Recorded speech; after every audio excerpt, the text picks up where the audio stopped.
They were last, dead last. Their history before my time was one of yelling, anger, threats, and terminations, all bordering on mental abuse if you asked me. Their performance was certainly understandable given their history, but if I didn't say something, they might believe I didn't care.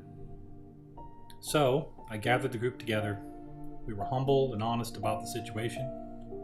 We talked about the injuries we'd experienced and all the lives that had been impacted. I made it very clear how much they mattered and how much I cared about them. At the same time, we've had many safe days, so we knew it could be done, one day at a time.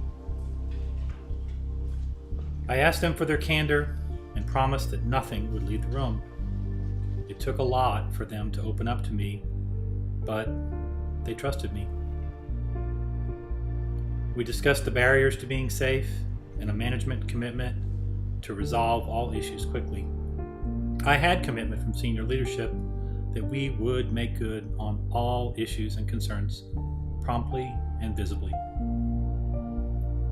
As we realized that our dreams and alignment were the same, we needed to cement our shared plans of action to improve. At the end of our time together, we asked them to imagine themselves at the breakfast table with their son or daughter, imagining that their son or daughter's first day working with us was that day. What one piece of advice would they have for their children so that they could have a safe day and make it back home? We captured this advice without names, and we put up into a poster that branded that message.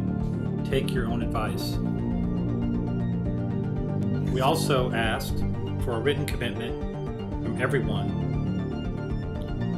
What would be the first small thing that they would get 100% right without cutting any corners?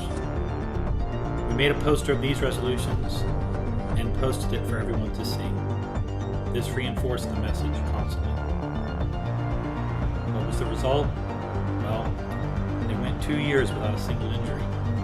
And not only that, they turned in a lot of good catches, close calls, during that same time, which really proved they were focused and were paying attention. They were transformed. They were now the best, and it felt so good to be part of the story. I will never forget what we learned and experienced. It's what I live for, helping people to be their best.